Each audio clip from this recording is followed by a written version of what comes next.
رمضان كريم كريم كريم شهر عظيم عظيم عظيم رمضان كريم كريم كريم شهر عظيم وبركاته أشهد أن لا إله إلا الله وحده لا شريك له وأشهد أن محمدا عبده ورسوله۔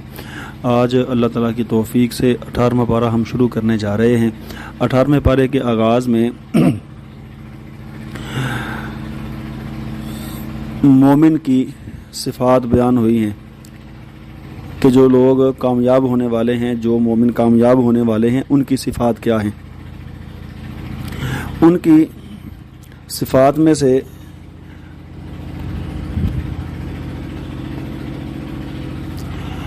سب سے پہلی جو صفت بیان ہوئی ہے وہ یہ ہے الذین هم فی صلاتہم خاشعون، کہ وہ لوگ اپنی نمازوں میں خشوع اور خضوع کا خیال کرتے ہیں،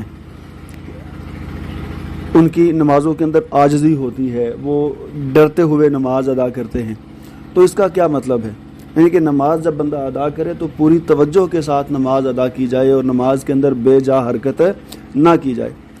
ایک روایت جامع ترمذی کی آتی ہے کہ رسول اللہ صلی اللہ علیہ وسلم نے دیکھا ایک آدمی کو کہ وہ اپنی داڑھی کو کھجا رہا تھا، داڑھی کے اندر خارج کر رہا تھا، تو آپ نے فرمایا لو خاشع قلب ھذا، اگر اس بندے کے دل میں ڈر ہوتا لخاشعت جوارحہ، تو اس کے اعضاء میں بھی عاجزی ہوتی۔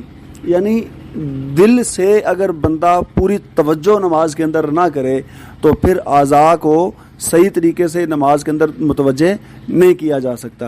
لہٰذا نماز کے اندر خشوع اور خضوع کے لیے اور عاجزی پیدا کرنے کے لیے ضروری ہے کہ آدمی کے دل کو پورا اطمینان اور پوری توجہ نماز میں حاصل ہو۔ اور اس کی دوسری حدیث اس میں رسول اللہ صلی اللہ علیہ وسلم نے فرمایا، آپ سے سوال کیا گیا کہ احسان کیا ہے، یعنی عبادت کی سب سے زیادہ خوبصورت ترین صورت کیا ہے، تو آپ نے فرمایا کہ تو اللہ تعالیٰ کی عبادت کرے اس انداز سے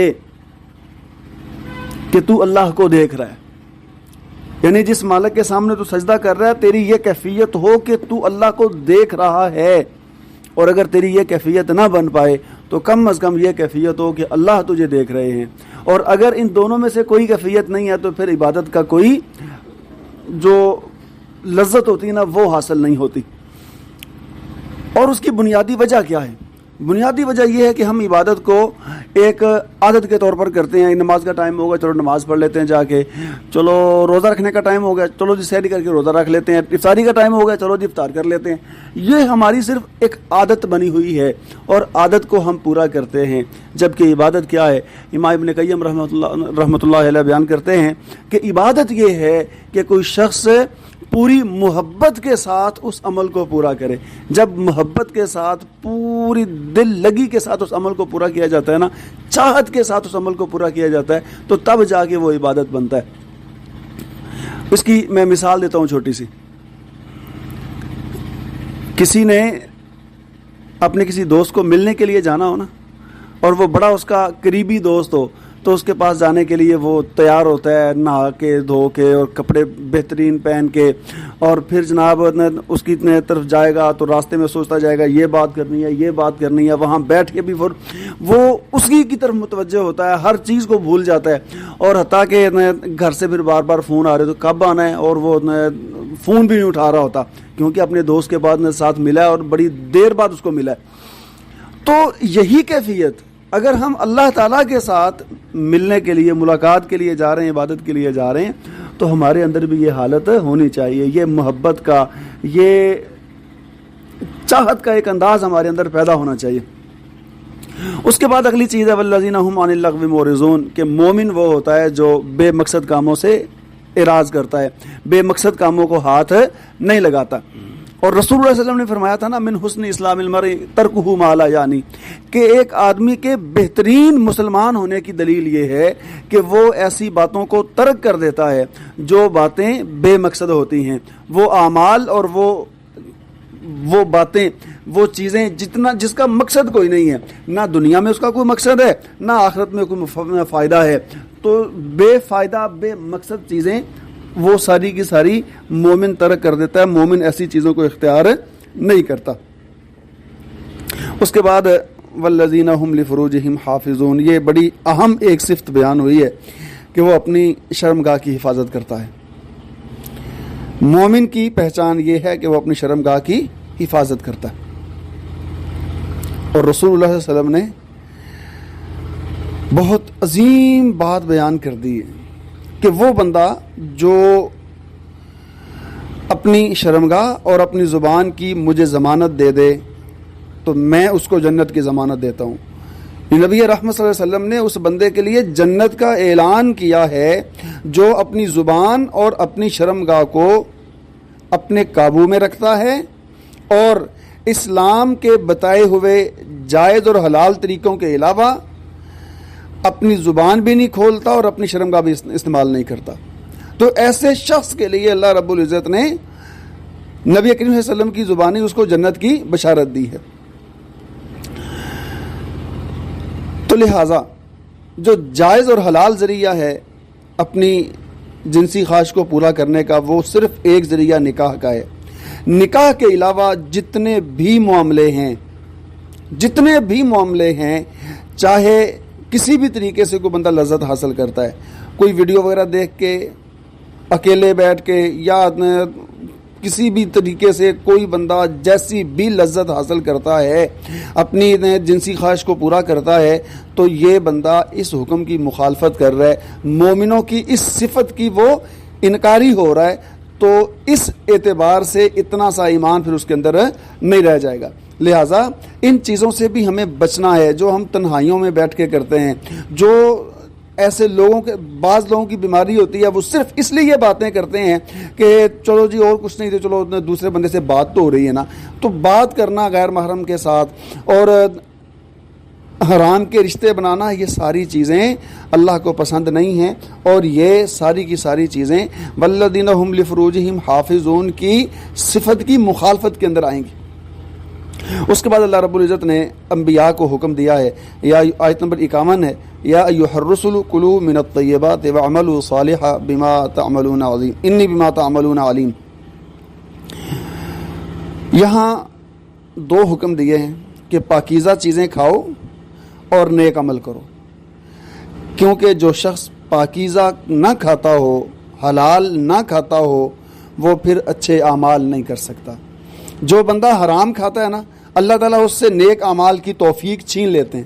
لہذا اگر ہم چاہتے ہیں کہ ہم نیک اعمال کے ذریعے اللہ کے قریب ہو جائیں، تو پھر ہمیں نیک اعمال کرنے کے لیے اس کی بنیاد بنانی ہے، اور بنیاد یہ ہے کہ ہم حلال کھانے والے ہوں۔ جو چیزیں ہم کھاتے ہیں، جس سے ہم اپنی ضروریات پوری کرتے ہیں، ان کے لیے دو بنیادی صفات کا ہونا ضروری ہے۔ سب سے پہلی صفت کہ وہ چیز حلال ہونی چاہیے، اور دوسری صفت وہ چیز طیب ہونی چاہیے۔ حلال ہونے کا کیا مطلب ہے؟ حلال کا مطلب ہے کہ وہ چیز بنفسے ہی حلال ہو، کہ اس کو شریعت نے حرام نہ قرار دیا ہو، جس طرح شراب ہے، سور کا گوشت ہے، خنزیر مردار ہے، غیر اللہ کے نام کا دیا ہوا چڑھاوا ہے، یہ ساری چیزیں، اور درندے ہیں اور پرندوں میں سے پنجوں کے ساتھ شکار کرنے والے جانور ہیں، یہ سارے کے سارے اللہ تعالیٰ نے حرام کیے ہیں۔ تو وہ چیز بنفسے ہی حرام نہ ہو، بلکہ حلال جو چیزیں ہیں ان کے اندر شمار ہوتی ہو۔ اور دوسری چیز یہ ہے کہ وہ حلال ذریعے سے کمائی گئی ہو۔ اگر حرام ذریعے سے کمائی گئی ہوگی تو وہ چیز بھی حرام ہو جائے گی۔ ایک بندہ چوری کر کے لاتا ہے، لا تو چاول چوری کر کے رہا ہے، لیکن چوری کے چاول اس کے لیے حرام ہو جائیں گے۔ گندم چرا کے لا رہا ہے تو وہ حرام ہو جائے گی، کسی کی مرغی اٹھا کے لا رہا ہے تو وہ حرام ہو جائے گی، کیونکہ ظاہراً یہ چیز بنفسے ہی تو حلال ہے، لیکن یہ ذریعہ حرام کا ہے، تو اس لیے یہ حلال نہیں رہ گئی۔ تو لہٰذا حلال میں دو چیزوں کا ہونا ضروری ہے، کہ وہ چیز بنفسے ہی حلال بھی ہو، اور جس ذریعے سے کمائی گئی ہے، جس ذریعے سے اس کو حاصل کیا گیا ہے، وہ ذریعہ بھی حلال ہو۔ اور کھانے کی دوسری صفت کہ وہ طیب ہو۔ طیب سے مراد کہ وہ پاکیزہ ہو، صاف ستھرا بنا ہوا ہو، صحت کے لیے نقصان دہ نہ ہو۔ تو اگر ہم دیکھیں آج ہمارے کھانوں میں طیب نام کی کوئی چیز نہیں رہ گئی ہے۔ ہم حلال تو کھاتے ہیں، لیکن طیب چیز کو ہم بالکل اگنور کر دیتے ہیں، حالانکہ اللہ رب العزت نے 2 صفات بیان کی ہیں اکثر جگہوں پر کہ کلوا مما فی الارض حلالا طیبا، کہ زمین کی چیزوں میں سے حلال اور طیب کھانا ہے، جو طیب نہ رہ جائے وہ کھانا نہیں ہے۔ اور آج ہماری بازاروں میں، مارکیٹوں میں جو ریڈی میڈ چیزیں ہمیں ملتی ہیں ان میں کتنی چیزیں پاکیزہ ہوتی ہیں، کتنی طیب ہوتی ہیں، یہ ہر بندہ جانتا ہے کہ وہ چیزیں بنا سنوار کے سجا کے پیش کی جاتی ہیں، لیکن ان کو بنانے کے لیے پیچھے کیا کچھ کیا جا رہا ہوتا ہے، اللہ تعالیٰ پناہ دے۔ بس وہ سوچ کے بھی گھن آتی ہے کہ کس طرح کے نکمے ردی مسالے استعمال ہوتے ہیں، کس طرح ان کو بناتے ہوئے وہ جو ورکر ہوتے ہیں ان کا پسینہ بھی گر رہا ہوتا ہے، اور جناب وہ پیشاب کر کے آئے، ہاتھ دھوئے نہیں دھوئے، لیکن بیٹھ گئے وہ کام پہ، یہ سارے ایسے ہی ہوتا ہے۔ اسی طرح وہ لوگ کام کرتے ہیں، ان کو نہیں پرواہ ہوتی اس بات کی، کیونکہ انہوں نے خود تو کھانا ہی نہیں ہوتا۔ تو جب پاکیزہ چیز نہیں ہوگی تو وہ ہمارے پیٹ میں جا کے کیسے ممکن ہے کہ ہمارے اندر انرجی پیدا کر سکے، کیسے ممکن ہے کہ ہمارے اندر وہ خیر پیدا کر سکے، اور آج ہم خود بھی اور اپنی اولاد کو بھی یہ سارے کا سارا گند کھلا رہے ہیں۔ تو اس لیے اللہ کے لیے ان چیزوں کا خیال کریں۔ جو جتنی بھی بازار کی چیزیں ہیں ان سے اگر دیکھا جائے نا، جو شریعت نے اصول بیان کیا تو شریعت کے اصولوں کے مطابق بازار کی چیزیں کھانی اور ان کو استعمال کرنا درست نہیں ہے۔ اس لیے گھر کی بنائی ہوئی چیزیں اور گھر کے کھانوں کو ترجیح دیں، اور اپنے کچن کو، اپنے گھر کے دسترخوان کو خوبصورت بنائیں۔ باہر سے لا کے اس کا کوئی پتہ نہیں ہے کہ وہ طیب ہے یا نہیں ہے، وہ حلال بھی ہے یا نہیں ہے، یہ بھی کوئی شیورٹی نہیں ہوتی۔ اس لیے اگر ہمارا کھانا یقینی طور پر حلال اور طیب نہیں ہے تو پھر ہماری عبادتوں میں بہتری اور خوبصورتی نہیں آ سکتی۔ اگر ہم اپنی عبادتوں میں بہتری اور خوبصورتی چاہتے ہیں تو ہمیں اپنے کھانے کو بہتر بنانا ہے۔ اب کھانے کے متعلق چند چیزیں ہیں کہ کھانے کے اوقات کیا ہیں، کھانے کا وقت کون سا ہے جو شریعت نے مقرر کیا۔ اگر نبی کریم صلی اللہ علیہ وسلم کے طریقہ کو دیکھا جائے، آپ کے طرز زندگی کو دیکھا جائے، تو رسول اللہ صلی اللہ علیہ وسلم صبح کا کھانا فجر سے تھوڑی دیر بعد کھا لیا کرتے تھے، سورج نکلنے کے تھوڑی دیر بعد، اور شام کا کھانا مغرب سے پہلے یا مغرب سے متصل بعد آپ کا کھایا جاتا۔ دلیل سیدہ عائشہ رضی اللہ تعالیٰ عنہا کی روایت بیان کرتی ہیں کہ رسول اللہ صلی اللہ علیہ وسلم جب فجر کی نماز کے بعد گھر تشریف لاتے تو آ کے سوال کرتے کہ کھانے کے لیے کوئی چیز ہے؟ اگر کھانے کے لیے کوئی چیز میسر ہوتی تو آپ وہ کھا لیتے، اور اگر کھانے کے لیے کوئی چیز میسر نہ ہوتی تو آپ فرماتے کہ چلو ٹھیک ہے آج پھر میں روزہ رکھ لیتا ہوں، تو روزے کی نیت آپ کر لیتے۔ تو یہاں چھوٹی سی بات اور بھی بیان کرتا چلوں کہ نفلی روزہ جو ہے اس کی نیت فجر کی طلوع ہونے کے بعد کی جا سکتی ہے، لیکن فرضی روزہ کے لیے ضروری ہے کہ فجر طلوع ہونے سے پہلے اس روزے کی نیت کی جائے۔ تو رسول اللہ صلی اللہ علیہ وسلم جب آتے تو کھانے کا ٹائم ہوتا، اور وہ وقت کون سا ہوتا ہے؟ جب فجر پڑھا کے اکثر سورج نکلنے کے بعد آپ آیا کرتے تھے، تو جب آپ آتے تو آ کے کھانے کا پوچھتے، اگر کوئی چیز کھانے کو میسر ہوتی تو کھا لیتے، نہیں تو پھر آپ روزہ رکھ لیتے۔ اسی طرح دوسری حدیث رسول اللہ صلی اللہ علیہ وسلم نے فرمایا کہ جب کھانا تمہارے سامنے پیش کر دیا جائے، جب رات کا کھانا تمہارے سامنے پیش کر دیا جائے تو پہلے وہ کھانا کھا لو، مغرب کی نماز بعد میں ادا کرو، مغرب کی نماز بعد میں ادا کرو۔ یعنی یہاں رات کے کھانے کو مغرب کی نماز کے ساتھ جوڑا گیا ہے۔ تو مغرب کی نماز سے پہلے اکثر لوگ کھانا کھا لیا کرتے تھے، نہیں تو پھر مغرب کی نماز کے بعد فوری کھانا کھا لیا جائے۔ تو یہ سنت طریقہ ہے، سنت وقت ہے، فجر کے بعد سورج نکلنے کے تھوڑی دیر بعد فجر کا صبح کا کھانا کھا لیا جائے، اور شام کا کھانا جو ہے وہ مغرب کی نماز سے پہلے یا مغرب کی نماز کے متصل بعد کھا لیا جائے، اور دوپہر کا کھانا ضرورت ہو تو کھا لیں، اگر نہ ضرورت ہو تو پھر الگ بات ہے، لیکن جو صبح اور شام کا کھانا ہے اس کے اوقات مقرر کر دیے گئے۔ لیکن ہمارے ہاں ان اوقات کا بھی خیال نہیں کیا جاتا، اور یہی وجہ ہے کہ بیماریاں ہمارے جسموں میں بہت زیادہ بڑھ گئی ہیں۔ اگلا مسئلہ یہ ہے کہ کھانا کیسے کھایا جائے۔ تو کھانے کے لیے سب سے پہلے حکم ہے کہ کھانا بسم اللہ پڑھ کے کھایا جائے. جہاں سے ہم کھا رہے ہیں بالکل اپنے سامنے سے اپنے آگے سے کھائیں, پوری پلیٹ کے اندر ہاتھ نہ گھمائیں.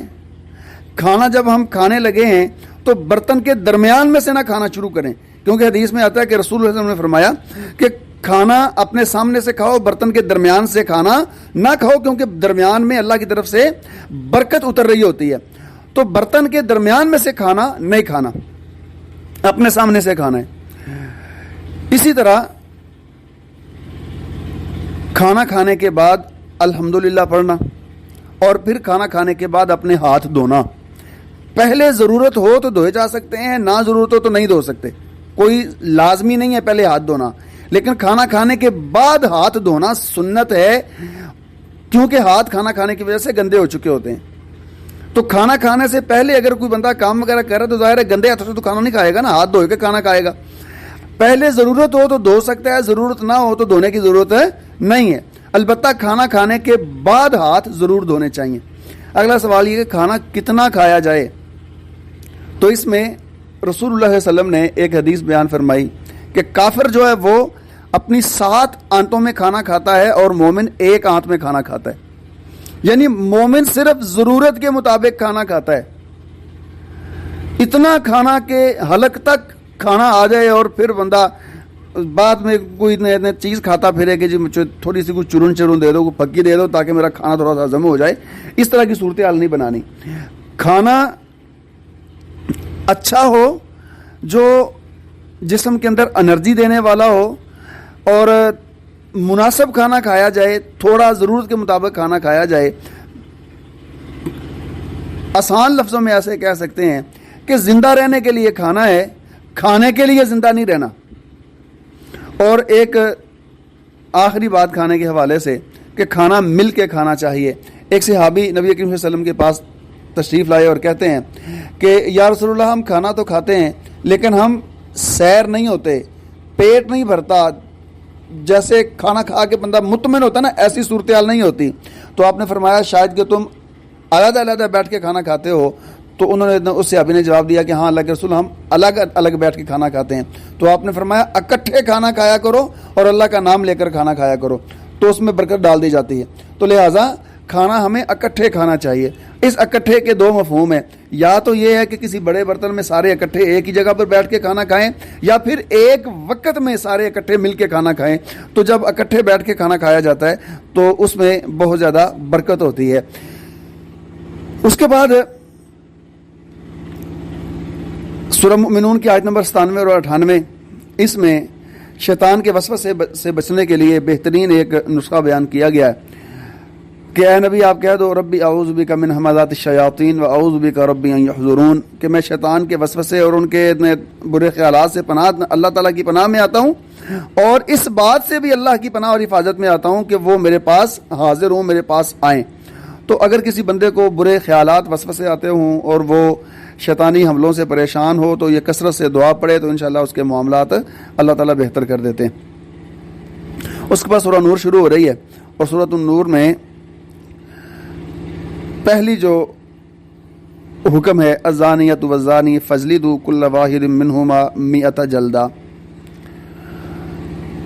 کہ اگر کوئی مرد زنا کرنے والا ہو یا کوئی عورت زنا کرنے والی ہو تو ان میں سے ہر ایک کو, مرد کو بھی اور عورت کو بھی 100 کوڑے مارے جائیں.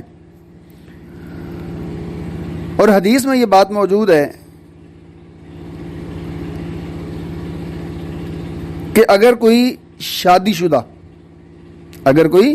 شادی شدہ مرد یا عورت زنا کرتا ہے تو اس کو رجم کر دیا جائے گا. اور رجم کرنے کا طریقہ یہ ہے کہ اس کو زمین کے اندر آدھا گاڑ دیا جائے گا اور پھر اس کے اوپر پتھر مارے جائیں گے, اور اتنی دیر تک پتھر مارے جائیں گے جب تک کہ وہ مر نہ جائے, جاں بحق نہ ہو جائے. تو غیر شادی شدہ زانی مرد یا عورت کی سزا 100 کوڑے ہے, اور شادی شدہ زانی مرد یا عورت کی سزا رجم کرنا ہے, اس کو سنسار کرنا ہے. کسی زانی پر رجم کی حد کب لگے گی؟ اگر کسی کی شکایت کر دی گئی ہے اور شکایت پر 4 گواہ پیش کیے گئے ہیں، شکایت پر 4 گواہ بھی پیش کیے گئے ہیں جو مومن ہوں، نیک آدمی ہوں اور جھوٹ بولنے والے نہ ہوں، فاجر فاسق لوگ نہ ہوں، صحیح قابل اعتبار 4 لوگ گواہی دے دیں کہ واقعی اس نے یہ غلط کاری کی ہے، تو پھر اس بندے کو سزا دی جائے گی۔ باقی کسی بھی گناہ اور غلطی میں 4 گواہ مقرر نہیں کیے گئے، صرف یہ زنا کا جو معاملہ ہے یہاں پر 4 گواہ مقرر کیے گئے۔ یہ اس لیے کیونکہ یہ عزت نفس کا معاملہ ہے اور یہ انسان کی اپنی ہوس بھی ہے، انسان کے اندر ایک خواہش بھی ہے، تو اس چیز کو دبانے کے لیے اور گناہ کو زیادہ عام نہ کرنے کے لیے حکم یہ دیا کہ اگر کوئی بندہ ایک دیکھ لیتا تو اس وقت تک وہ عدالت میں جا کے اور وقت کے حکمران کو شکایت بھی نہیں کر سکتا جب تک اس کے پاس 4 گواہ نہیں ہیں۔ اس کا مطلب یہ نہیں ہے کہ شریعت اس زنا کرنے والے کو بچا رہی ہے، اس کا مطلب یہ ہے کہ شریعت اس گناہ کو زبان پر لانے سے بچا رہی ہے، کیونکہ جیسے جیسے یہ گناہ زبان پر آئے گا اور زیادہ لوگ اس گناہ کے اندر ملوث ہوں گے۔ اس کی مثال ہمارے پاکستان میں دیکھ لیں، یہ اس طرح کے معاملے جنسی زیادتی کے آئے دن یہ ہمارے ملک پاکستان میں اس طرح کے کیس آتے ہیں، اور اس کی بنیادی وجہ کیا ہے؟ بنیادی وجہ یہ ہے کہ جب بھی اس طرح کا کوئی معاملہ آتا ہے تو میڈیا پہ لا کے اس کو ہفتہ ہفتہ اچھالا جاتا ہے، ہفتہ ہفتہ میڈیا پہ لا کے اس چیز کو اچھالا جاتا ہے، اخباروں میں دیا جاتا ہے اور اینکر اس پر تبصرہ کر رہے ہوتے ہیں اور جناب یہ بڑے اس بات کو جو نا اچھالا جاتا ہے اس کو، اور جب اتنا اس بات کو بیان کیا جاتا ہے تو اس کا پھر نقصان یہ ہوتا ہے کہ جس بندے کو پہلے کبھی خیال نہیں بھی آیا ہوتا نا وہ بھی پھر سوچتا اچھا یار یہ اور کچھ نہیں تو پھر این جی صحیح، تو وہ اس غلط کاری کی طرف ہم بیان کر کر کے لوگوں کے سامنے بول بول کے لوگوں کو اس غلط کاری کی طرف مائل کر رہے ہوتے ہیں۔ تو اسی لیے شریعت نے یہ اصول رکھا، یہ ایک قاعدہ ضابطہ بنا دیا کہ اگر کسی کے پاس 4 گواہ ہیں تو وہ بولے، اگر 4 گواہ نہیں ہیں تو پھر اپنی زبان بند رکھے تاکہ اس غلطی کو آگے لوگوں میں پھیلنے سے بچایا جا سکے، اور اگر کسی کی غلطی ثابت ہو جائے تو پھر حکم یہ ہے کہ اس کو لوگوں کے سامنے لا کے سزا دی جائے تاکہ جس کے ذہن میں کوئی تھوڑی بہت بات آتی بھی ہے نا تو وہ توبہ کر لے کہ اگر پکڑا گیا تو پھر درگت ٹھیک ٹھاک بنے گی، لیکن اگر صرف غلطی ہے تو اس غلطی کو لوگوں کے سامنے بیان نہیں کرنا۔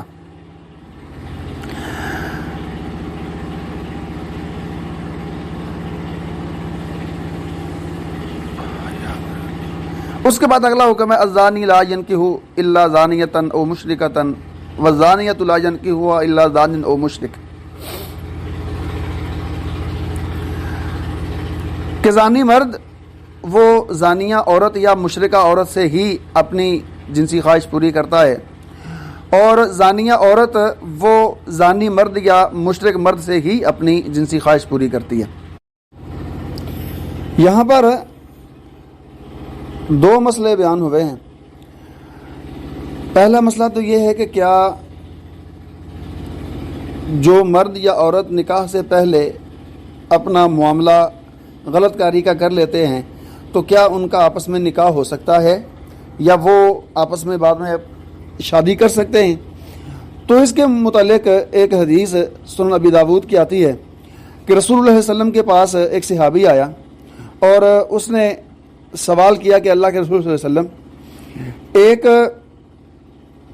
عورت ہے جس کے ساتھ زمانہ جاہلیت میں میرے کچھ تعلقات تھے اور وہ میری اچھی سہیلی ہے، تو میں اس کے ساتھ نکاح کر لوں؟ تو آپ خاموش ہو گئے۔ تو پھر یہ آیت نازل ہوئی کہ وَالزَّانِيَةُ لَا يَنكِحُهَا إِلَّا زَانٍ أَوْ مُشْرِكٍ، کہ زانیہ عورت کے ساتھ زانی مرد اور مشرک ہی اپنا جنسی معاملہ رکھ سکتے ہیں، نکاح کر سکتے ہیں۔ تو اس حکم کے تحت پھر آپ نے فرمایا لا تنکحھا، کہ اس عورت کے ساتھ نکاح نہ کر۔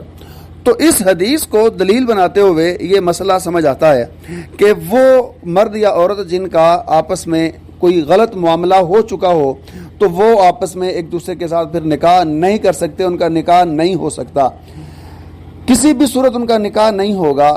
ہاں، امام احمد بن حنبل رحمۃ اللہ علیہ نے ایک صورت بیان کی ہے، وہ یہ کہ اگر وہ سچی توبہ کر لے۔ سچی توبہ سے کیا مراد ہے کہ وہ اپنا تعلق ختم کر دیں، ان کا ایک دوسرے سے ملنا ملانا ختم ہو جائے، اور ان کی صحیح معنوں میں اللہ کے ساتھ ایک تعلق جڑ جائے، اور وہ معافی مانگے اللہ تعالیٰ سے جس طرح ایک گناہ سے معافی مانگنے کا حق ہوتا ہے۔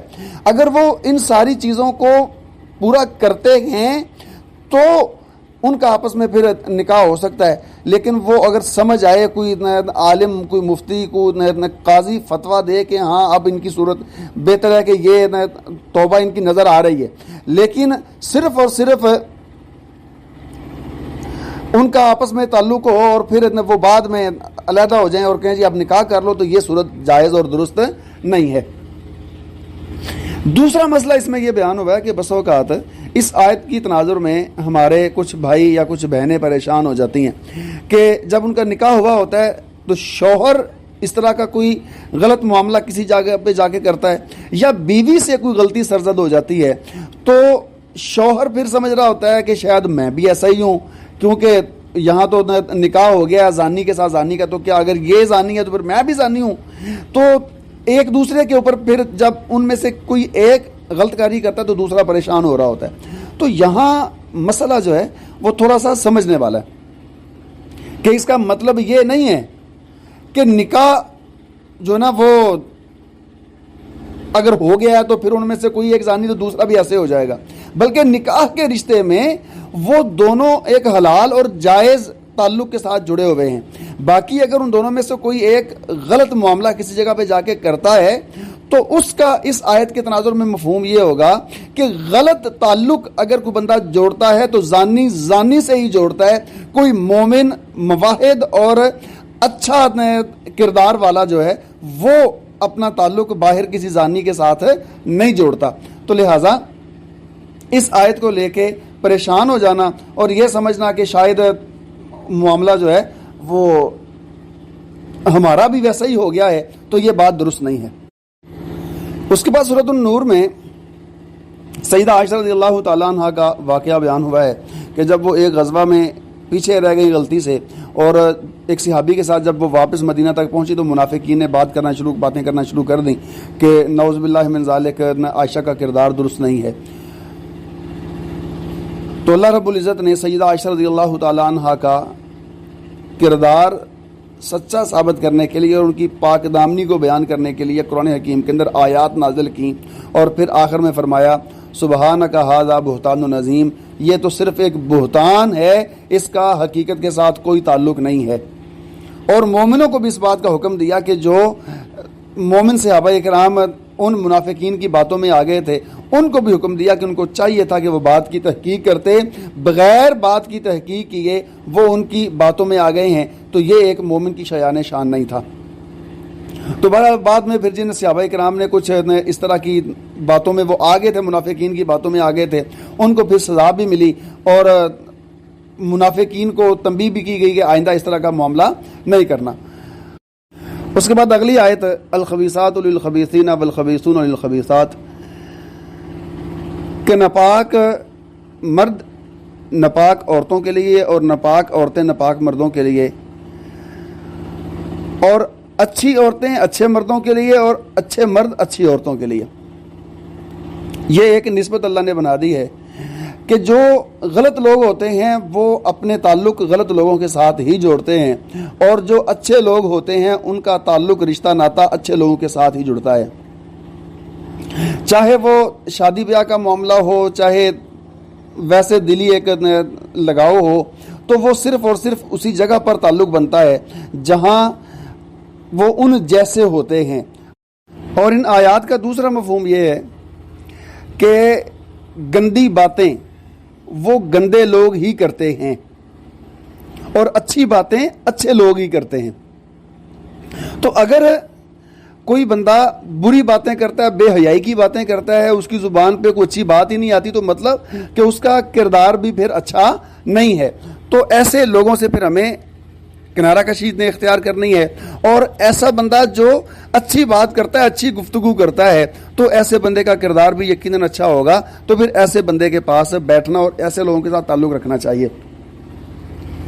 اس کے بعد کسی کے گھر میں داخل ہونے کا حکم ہے کہ اگر کسی کے گھر میں داخل ہونا ہو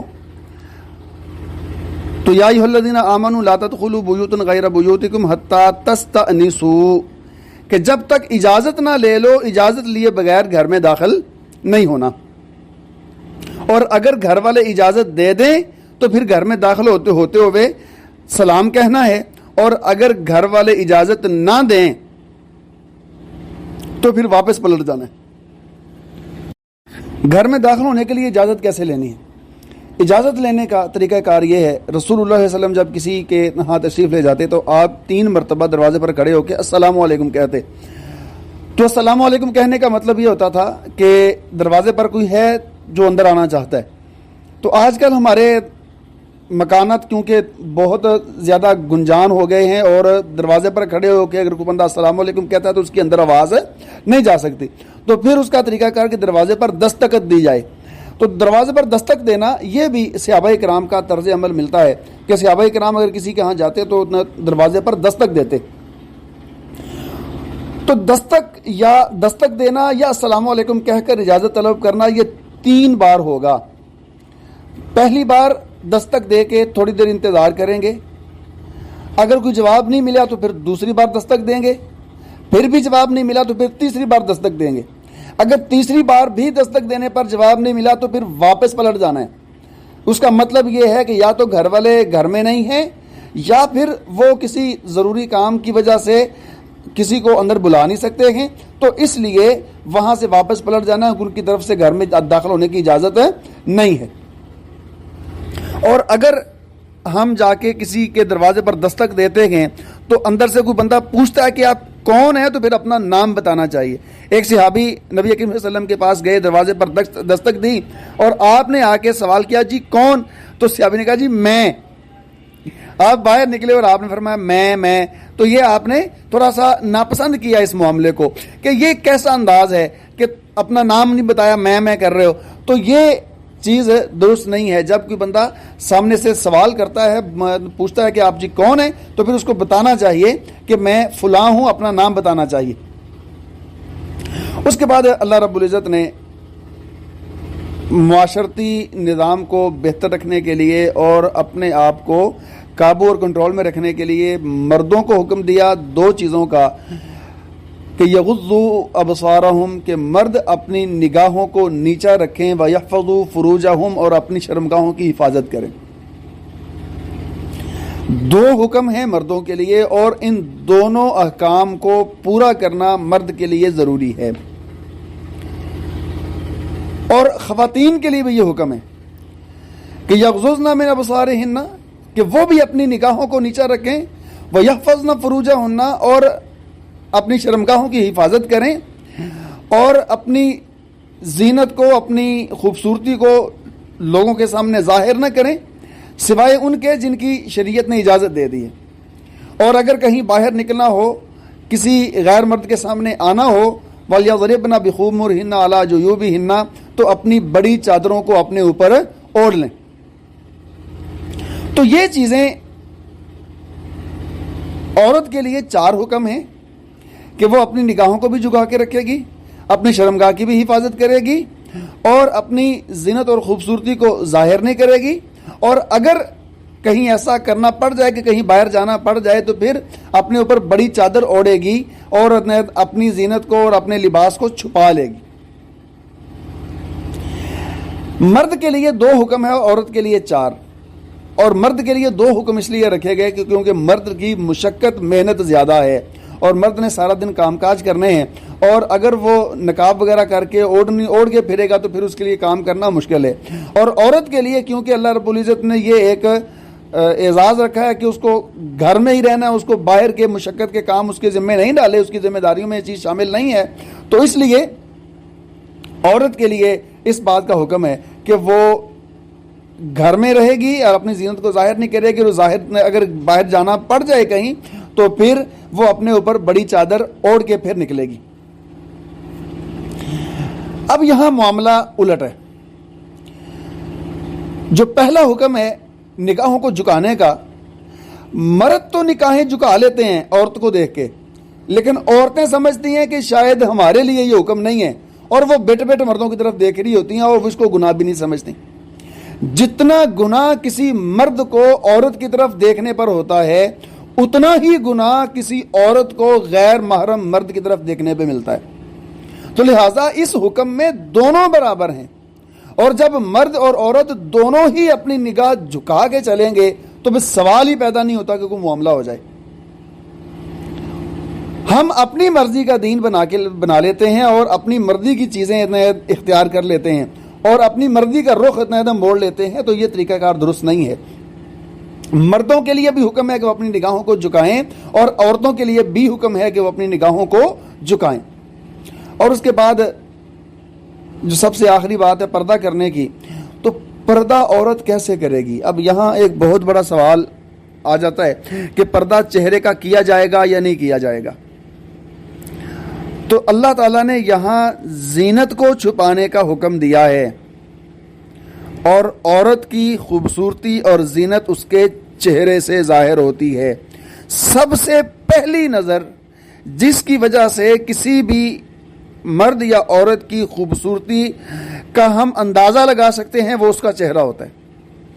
چہرے کے بعد اس کے جسم کو دیکھا جاتا ہے، اس کے قد کاٹ کو دیکھا جاتا ہے، اس کی جو جسم کی جسامت کو دیکھا جاتا ہے۔ یہ ساری چیزیں اس کے بعد ہوتی ہیں۔ سب سے بنیادی اور پہلا جو معاملہ ہوتا ہے وہ چہرے میں ہوتا ہے کہ ایک بندہ 6 فٹ کا ہو، اور 6 فٹ کا بندہ جناب جسم بھی بڑا بہترین اور منجا ہوا جسم ہو، اور رنگت بھی بڑی پیاری ہو، لیکن چہرے کا جبڑا نیچے والا ٹوٹا ہوا ہو تو کوئی بھی اس بندے کو خوبصورت نہیں کہے گا۔ اس کی ساری جسامت کو لے کے خوبصورتی کا لفظ اس پر نہیں بولا جائے گا، صرف اس کے چہرے کے خراب ہونے کی وجہ سے۔ اور اگر کسی بندے کی ٹانگیں ٹوٹی بھی ہوئی نا، لیکن اس کے چہرے کی رنگت، چہرے کے نقش نین وہ بالکل بہترین ہوں، تو لوگ کہتے ہیں دیکھو کتنا پیارا تھا، لیکن اللہ نے ٹانگوں سے محروم کر دیا۔ تو خوبصورتی اس کی چہرے سے ظاہر ہوتی ہے۔ تو یہاں خوبصورتی چھپانے کا حکم ہے، اور خوبصورتی اسی وقت چھپے گی جب چہرے کو ڈھانپا جائے گا، چہرے کا پردہ کیا جائے گا۔ اور پھر یہاں آیت میں جن لوگوں کا ذکر کر دیا گیا ہے ان کے علاوہ ہر مرد سے پردہ کرنا عورت کا ضروری ہے۔ اور یہاں بطور خاص 2 رشتے ایسے ہیں کہ جن پر ہمارے معاشرے میں بالکل ہی دھیان نہیں دیا جاتا۔ بہنوئی گھر میں آتا ہے تو سالی اس سے پردہ نہیں کرتی، کہتی کیا جی وہ میرے بھائی ہیں، جی میرے بھائی ہیں۔ وہ بھائی نہیں ہیں، اس سے وقتی طور پر نکاح حرام ہے، لیکن اللہ نہ کرے اگر اس کی بیوی جو آپ کی بہن ہے وہ فوت ہو جاتی ہے، تو پھر ہمارے معاشرے میں 1000 مثالیں ایسی موجود ہیں کہ بڑی بہن فوت ہوگی ہے تو نکاح میں چھوٹی بہن کو اس کے ساتھ بیاہ دیا جاتا ہے۔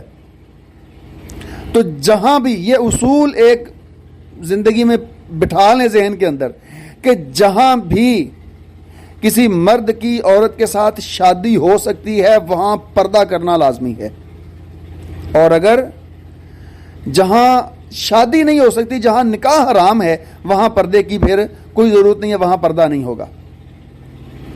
تو اسی طرح دیور اور جیٹھ کا معاملہ ہے۔ جب عورت بیاہ کے اپنے سسرال جاتی ہے تو اگر پردہ کرنا شروع کرے تو وہ سب سے پہلا اعتراض آتا ہے، لے تیرے بھرا نے انہیں کو بھی پردہ کریں گی؟ نہیں جی، ان سے بھی پردہ کرنا ہے۔ وہ بھائی ہیں اس کے شوہر کے، اس کے اپنے ذاتی بھائی نہیں ہیں۔ اور اگر سالی ہے، سالی بہن ہے اپنی بہن کی، وہ اپنے بہنوئی کی بہن نہیں ہے۔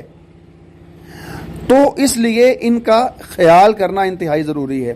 اور ایک اور بھی معاملہ ہوتا ہے، لڑکی کی شادی ہوئی، سسرال میں آ گئی، سسرال میں آ کے اب لڑکے کا چاچو آیا ملنے کے لیے، لڑکے کا ماموں آیا ملنے کے لیے، تو یہ جو نئی نویلی دلہن ہوتی ہے یہ ان سے پردہ نہیں کرتی. کیوں؟ کہ جی ماموں ہیں، یہ چاچو ہیں. تو چاچو اور ماموں وہ اس کے شوہر کے ہیں، اس کے اپنے چاچو ماموں نہیں ہیں. چاچو اور ماموں سے پردہ اس وقت نہیں کرنا جب اس کے اپنے ذاتی ہوں. اگر شوہر کے چاچو ہیں، شوہر کے ماموں ہیں، تو وہ اس کے ماموں ہیں نا، عورت کے تو نہیں ہو گئے. تو یہ ان سے پردہ کرے گی. تو اس لیے آسان سا اصول ایک بیان کر دیا ہے کہ جہاں کسی عورت کی شادی ہو سکتی ہے، ممکن ہے کہ ابھی شادی ہو جائے یا بعد میں کسی صورت میں شادی کا صورتحال بن جائے، تو وہاں پردہ کرنا لازمی ہے. ہاں، پردہ نہ کرنے کی اجازت وہاں پر ہے جہاں کسی صورت بھی شادی نہیں ہو سکتی. جس طرح بھائی ہے، بیٹا ہے، باپ ہے، چچا ہے، ماموں ہے، ٹھیک ہے، بھتیجا ہے، بھانجا ہے. یہ وہ رشتے ہیں جن کے ساتھ کسی بھی صورت شادی نہیں ہو سکتی. داماد ہے، سسر ہے، ان کے ساتھ بھی شادی نہیں ہو سکتی. تو یہ ان کے ساتھ نکاح حرام ہے، تو یہاں پردے کی بھی ضرورت نہیں ہے. یہ محرم ہو گئے ہیں رشتے. لیکن ان کے علاوہ جتنے بھی ہیں جہاں پر نکاح جو ہے وہ ہو سکتا ہے، تو وہاں پردہ کرنا بھی ضروری ہے. اس کے بعد آخری بات، اللہ رب العزت نے اپنے ماتحت لوگوں کا نکاح کروانے اور شادیاں کروانے کا حکم دیا ہے، اور ساتھ ہی بات بیان کر دی یکون فقراء یغنیہم اللہ من فضلہ، کہ اگر وہ غریب ہوں گے، فقیر ہوں گے، تنگ دست ہوں گے، تو اللہ تعالیٰ ان کو اپنے فضل سے غنی کر دیں گے. اور یہ تو اللہ تعالیٰ کا وعدہ بھی ہے. حدیث میں آتا ہے، جامع ترمذی کی حدیث ہے، رسول اللہ صلی اللہ علیہ وسلم نے فرمایا کہ جو بندہ اپنی عزت کی حفاظت اور پاک دامنی کے لیے نکاح کرتا ہے تو اللہ تعالیٰ اس بندے کی مدد کو اپنے اوپر لازم کر لیتے ہیں. 3 لوگ ہیں جن کی مدد اللہ تعالیٰ اپنے اوپر لازم کر لیتے ہیں. 3 میں سے ایک وہ بندہ ہے جو اپنی شادی کرنا چاہتا ہو اور شادی کا مقصد یہ ہو کہ وہ پاک دامنی کے لیے اور اپنی عفت اور اپنی عزت کی حفاظت کے لیے وہ نکاح کر رہا ہے، شادی کر رہا ہے. تو ایسے بندے کے لیے اللہ تعالیٰ کی طرف سے خاص مدد ہوتی ہے. لیکن شادی کا مطلب نکاح کرنا ہے، رسم و رواج اس میں شامل نہیں ہیں. اور اگر کوئی بندہ رسم و رواج کی طرف چلا جاتا ہے تو پھر اس کا نقصان یہ ہوتا ہے کہ اللہ تعالیٰ کی مدد سے محروم ہو جاتا ہے. اللہ تعالیٰ سے دعا ہے کہ اللہ تعالیٰ ہمیں صحیح معنوں میں دین اسلام پر چلنے اور عمل کرنے کی توفیق دے. السلام علیکم ورحمۃ اللہ وبرکاتہ.